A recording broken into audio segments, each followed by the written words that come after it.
ओम शांति। 25-10-23 की वाणी है। मीठे बच्चे, तुम बेहद के बाप को याद करो। इसमें ही ज्ञान, भक्ति और वैराग्य तीनों समाया हुआ है। यह है नई पढ़ाई। प्रश्न: संगम पर ज्ञान और योग के साथ साथ भक्ति भी चलती है, कैसे? उत्तर: वास्तव में योग को भक्ति भी कह सकते हैं, क्योंकि तुम बच्चे अव्यभिचारी याद में रहते हो। तुम्हारी यह याद ज्ञान सहित है, इसलिए इसे योग कहा गया है। द्वापर से सिर्फ भक्ति होती, ज्ञान नहीं होता, इसलिए उस भक्ति को योग नहीं कहा जाता। उसमें कोई एम ऑब्जेक्ट नहीं है। अभी तुम्हें ज्ञान भी मिलता, योग भी करते, फिर तुम्हारा बेहद की सृष्टि से वैराग्य भी है। बेहद का बाप समझाते हैं, शास्त्रों की पढ़ाई वह कोई पढ़ाई नहीं है, क्योंकि शास्त्रों की पढ़ाई में कोई एम ऑब्जेक्ट नहीं है। शास्त्रों से कोई दुनिया का पता नहीं पड़ता है। अमेरिका कहाँ है, किसने ढूंढी? यह बातें शास्त्रों में नहीं है। कहते हैं फलाने ने ढूंढी। दूसरे इलाके ढूंढते हैं अपने रहने के लिए। देखा मनुष्य बहुत हो गए हैं, रहने के लिए जमीन तो चाहिए ना। अब यह सब बातें पढ़ाई की है, इसको एजुकेशन कहा जाता है। तुम्हारा भी यह एजुकेशन है। इसको आश्रम कहें अथवा इंस्टीट्यूशन कहें व यूनिवर्सिटी कहें, इसमें सब आ जाता है। उस पढ़ाई के नक्शे आदि और हैं। शास्त्रों से रोशनी नहीं मिलती, पढ़ाई से रोशनी मिलती है। तुम्हारी भी पढ़ाई है। वैकुंठ किसको कहा जाता है? यह न उस पढ़ाई में है, न शास्त्रों की पढ़ाई में है। यह नॉलेज ही नहीं है, जो एक बाप ही बतलाते हैं। मनुष्य तो कह देते स्वर्ग नर्क सब यहाँ ही है। बाप ही समझाते हैं स्वर्ग नर्क किसको कहा जाता है। यह बातें न शास्त्रों में है, न उस एजुकेशन में है। तो नई बातें होने के कारण मनुष्य मूझते हैं, कहते हैं ऐसा ज्ञान तो कभी सुना नहीं। यह तो नई वंडरफुल बातें हैं जो कभी कोई ने नहीं सुनाई है भी बरोबर नई बातें। न उस एजुकेशन वाले सुना सकते, न सन्यासी आदि सुना सकते। इसलिए परमपिता परमात्मा को ही ज्ञान का सागर कहा जाता है। बेहद की हिस्ट्री ज्योग्राफी भी समझाते हैं। ज्ञान से स्वर्ग और नर्क का विस्तार भी सुनाते हैं। यह नई बातें है ना। इस पढ़ाई में सब कुछ है। ज्ञान भी है, योग भी है, पढ़ाई भी है, भक्ति भी है। योग को भक्ति भी कर सकते हैं, क्योंकि एक के साथ योग लगाना, उनको याद करना होता है। वह भक्त लोग भी याद करते हैं, पूजा करते हैं, गाते हैं। वह भक्ति करना कोई योग नहीं कहेंगे। समझो जैसे मीरा थी, श्री कृष्ण के साथ योग लगाती थी, उनको याद करती थी, परंतु उसको भक्ति कहा जाता। उनकी बुद्धि में कोई एम ऑब्जेक्ट नहीं था। इसको ज्ञान भी कहते, भक्ति भी कहते। योग लगाते हैं, एक को याद करते हैं। सत्युग में न भक्ति होती न ज्ञान। संगम पर ज्ञान और भक्ति दोनों ही है, और द्वापर से लेकर सिर्फ भक्ति चलती आई है। किसको याद करना, उसको भक्ति कहते हैं। यहाँ यह ज्ञान भी है, योग भी है, भक्ति भी है। समझ सकते हैं, वह सिर्फ भक्त है, तत्व से योग लगाते हैं, परंतु उनका है अनेकों से योग, इसलिए उनको भक्त कहते हैं। तुम्हारा यह है अव्यभिचारी योग। यह ज्ञान सागर खुद बैठ पढ़ाते हैं, उनसे योग लगाना होता है। वह तो आत्मा को ही नहीं जानते, हम तो जानते हैं परमपिता परमात्मा बाप के साथ बुद्धि योग लगाने से हम बाप के पास चले जाएंगे।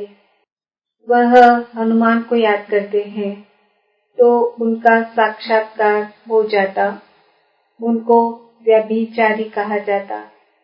यह है अव्यभिचारी योग।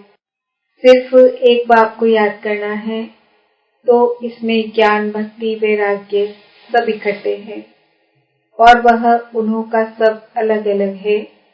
भक्ति अलग, ज्ञान भी सिर्फ शास्त्रों का है, वैराग्य भी हद का है। यहाँ बेहद की बात है। हम बेहद के बाप को जानते हैं, इसलिए उनको याद करते हैं।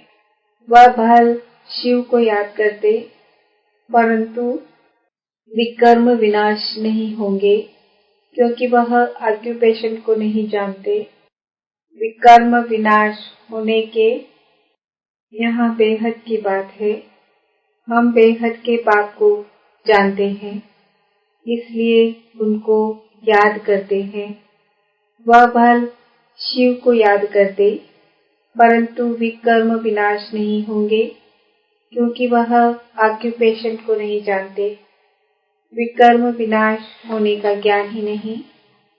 यहाँ तो बाप की याद से विकर्म विनाश होते हैं। वहाँ काशी करवट खाते हैं तो उनके विकर्म विनाश होते हैं। भोगनी पड़ती है, परंतु ऐसे नहीं कि तुम्हारे मुआफिक आहिस्ते आहिस्ते कर्मातीत बनते हैं। नहीं, उनके भी कर्म सजाए खाते खाते खत्म होते हैं, माफ नहीं हो जाते। तो यह पढ़ाई भी है, ज्ञान भी है, योग भी है, इसमें सब है। सिखलाने वाला एक ही बाप है। बाप है सबका रचयिता। उनको पहले पहले सूक्ष्म वतन रचना है। ब्रह्मा विष्णु शंकर है सूक्ष्म वतनवासी।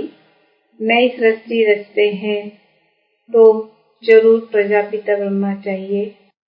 सूक्ष्म वतन वाला तो यहाँ आ ना सके, वह है संपूर्ण अव्यक्त। यहाँ तो साकार ब्रह्मा चाहिए ना, वह कहाँ से आए? मनुष्य इन बातों को समझ ना सके। ब्रह्मा सो ब्राह्मण पैदा हुए, परंतु ब्रह्मा आए कहाँ से? फिर एडॉप्शन होती है। जैसे कोई राजा को बच्चा नहीं होता तो अडॉप्ट करते हैं, बाप भी इनको अडॉप्ट करते हैं, फिर नाम बदल कर रखते हैं प्रजापिता ब्रह्मा। वह ऊपर वाला तो नीचे आ न सके। श्री कृष्ण की आत्मा का अभी अंतिम जन्म है और ये श्री कृष्ण है आदि का जन्म।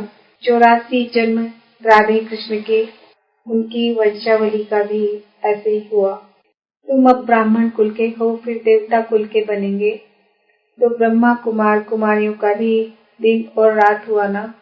नीचे तपस्या कर रहे हैं, अंतिम जन्म है। ब्रह्मा आए कहाँ से, किससे पैदा हो? तो ब्राह्मण को अडॉप्ट करते हैं। तुम्हारे में भी नंबरवार है। कुमारियों का चमत्कार नंबर 1 में गया है। मम्मा भी कुमारी है, सती की गई है। दुनिया का विनाश और नई दुनिया की स्थापना करते हैं। यह रोशनी तुम बच्चों को है। कुमारियों का चमत्कार नंबर 1 में गाया है। मम्मा भी कुमारी है।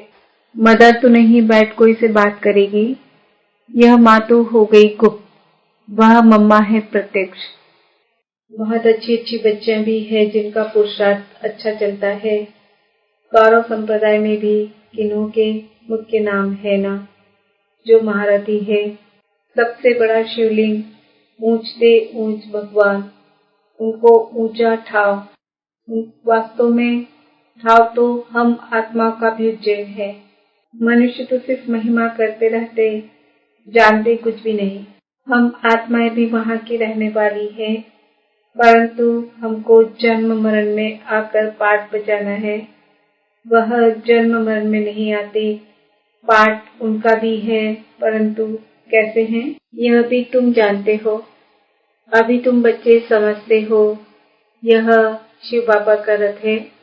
अश्व अथवा घोड़ा भी है, बाकी वह घोड़ा गाड़ी नहीं है।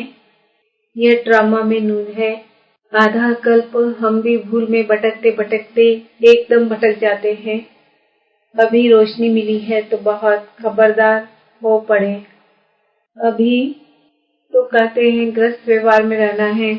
यह भट्टी भी बननी थी जैसे कल्प पहले बनी थी। अभी तो कहते हैं ग्रस्त व्यवहार में रह मेहनत करनी है। हाँ, यह घर बार छोड़ने की बात ही नहीं। हम तो घर में बैठे हैं ना। कितने बच्चे हैं, लौकिक भी थे ना, छोड़ा कुछ भी नहीं है। सन्यासी तो जंगल में चले जाते हैं, हम तो शहर में बैठे हैं, तो उनसे तोड़ निभाना है। बाप की रचना है। बाप कमाकर बच्चे को वर्षा देते हैं। पहले तो वर्षा देते हैं काम विकार का, फिर उनसे छुड़ाकर निर्विकारी बनाना बाप का ही काम है। ऐसे भी होते हैं, कहाँ बच्चे माँ बाप को ज्ञान देते हैं, कहाँ बाप बच्चों को ज्ञान देते हैं। यह है ही राजयोग, वह है हठ योग।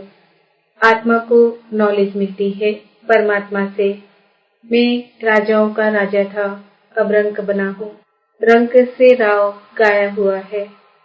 बच्चे जानते हैं, हम जो सूर्यवंशी थे अभी शूद्रवंशी बने हैं। नर्क और स्वर्ग अलग है। मनुष्य ये नहीं जानते। तुम्हारे में भी कितने बच्चे कुछ नहीं जानते, क्योंकि तकदीर में नहीं है तो पुरुषार्थ क्या करेंगे। किनकी तकदीर में कुछ नहीं है, किनकी तकदीर में सब कुछ है। तकदीर पुरुषार्थ कराती है। तकदीर नहीं है तो पुरुषार्थ क्या करेंगे। एक ही स्कूल है, चलता रहता है। कोई बच्चे आधा में गिर पड़ते, कोई चलते चलते मर पड़ते। जन्म लेना और मरना बहुत होता है। यह नॉलेज कितनी वंडरफुल है। नॉलेज तो बहुत सहज है, बाकी कर्मातीत अवस्था को पाना, इसमें ही सारी मेहनत है। जब विकर्म विनाश हो तब तो उड़ सके। ध्यान से ज्ञान श्रेष्ठ है। ध्यान में माया के विघ्न बहुत पड़ते हैं, इसलिए ध्यान से ज्ञान अच्छा है। ऐसे नहीं कि योग से ज्ञान अच्छा, ध्यान के लिए कहा जाता है। ध्यान में जाने वाले आज है नहीं। योग में तो कमाई होती है, विकर्म विनाश होते हैं। ध्यान में कोई कमाई नहीं है, योग और ज्ञान में कमाई है। ज्ञान और योग बिकर हेल्दी वेल्दी बन नहीं सकते। फिर यह घूमने फिरने की एक आदत पड़ जाती है, यह भी ठीक नहीं। ध्यान नुकसान बहुत करता है। ज्ञान भी है सेकंड का, योग कोई सेकंड का नहीं है। जहाँ जीना है वहाँ योग लगाते रहना है। ज्ञान तो सहज है, बाकी एवर हेल्दी निरोगी बनना, इसमें मेहनत है। सवेरे उठकर याद में बैठने में भी विघ्न बहुत पड़ते हैं। पॉइंट्स निकालते हैं तो भी बुद्धि कहाँ की कहाँ चली जाती है। सबसे जास्ती तूफान तो पहले नंबर वाले को आएंगे ना। शिव बाबा को तो नहीं आ सकते। बाबा हमेशा समझाते रहते हैं, तूफान तो बहुत आएंगे। जितना याद में रहने की कोशिश करेंगे उतना तूफान बहुत आएंगे। उनसे डरना नहीं है, याद में रहना है, स्थिर होना है। तूफान कोई हिला ना सके, यह अंत की अवस्था है। यह है रूहानी रस। शिव बाबा को याद करते रहो। यह भी समझने की और धारण करने की बातें हैं। धन दान नहीं करेंगे तो धारणा नहीं होगी। पुरुषार्थ करना चाहिए। दो बाप की पॉइंट्स किसको समझाना बहुत इजी है, यह भी तुम ही जानते हो। बाप 21 जन्मों का बरसा देते हैं। तुम कहेंगे इन लक्ष्मी नारायण को बाप से 21 जन्मों का बरसा मिला है। बाप ने उनको राजयोग सिखलाया और कोई मुख से कह न सके कि उन्हें भगवान ने यह वर्षा दिया है। दुनिया में कोई किस बात में कोई किस बात में खुश रहते। तुम जिस बात में खुश हो उसको कोई नहीं जानते। मनुष्य तो अल्पकाल क्षण भंगुर के लिए खुशी मनाते हैं। तुम हो सच्चे ब्राह्मण कुलभूषण, जो योगी और ज्ञानी हो। तुम्हारे इस अतीन्द्रिय सुख की खुशी को और कोई जान नहीं सकते। वह तो क्या क्या माथा मारते रहते हैं, मून पर जाने का पुरुषार्थ करते हैं, बहुत डिफिकल्ट मेहनत करते। उन सब की मेहनत बर्बाद हो जानी है। तुम बिना कोई तकलीफ के ऐसी जगह जाने का पुरुषार्थ करते हो जहाँ और कोई जा ना सके। एकदम ऊंचते ऊंच परम धाम में जाते हो। अच्छा, मीठे मीठे सिकिंदे बच्चों प्रति माता पिता बाप दादा का याद प्यार, गुड मॉर्निंग, नमस्ते, ओम शांति। धारणा के लिए मुख्य सार, गृहस्थ व्यवहार में रहते नष्टो मोहा भी बनना है। साथ साथ सबसे तोड़ निभाते कमल फूल समान रहना है। धारणा करने के लिए ज्ञान धन का दान जरूर करना है। ज्ञान और योग से अपनी कमाई जमा करनी है। बाकी ध्यान दीदार की आश नहीं रखनी है।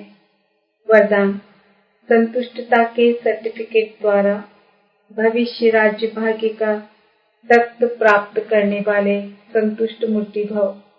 संतुष्ट रहना है और सर्व को संतुष्ट करना है। यह स्लोगन सदा आपके मस्तक रूपी बोर्ड पर लिखा हुआ हो, क्योंकि इसी सर्टिफिकेट वाले भविष्य में राज्य भाग्य का सर्टिफिकेट लेंगे। तो रोज अमृत वेले इस स्लोगन को स्मृति में लाओ। जैसे बोर्ड पर स्लोगन लिखते हो, ऐसे सदा अपने मस्तक के बोर्ड पर यह स्लोगन दौड़ाओ, तो सभी संतुष्ट मूर्तियां हो जाएगी। जो संतुष्ट है वह सदा प्रसन्न है। स्लोगन, आपस में स्नेह और संतुष्टता संपन्न व्यवहार करने वाले ही सफलता मूर्त बनते हो। ओम शांति। आज का सुमन है, मैं आत्मा संतुष्ट मूर्ति हूँ। ओम शांति।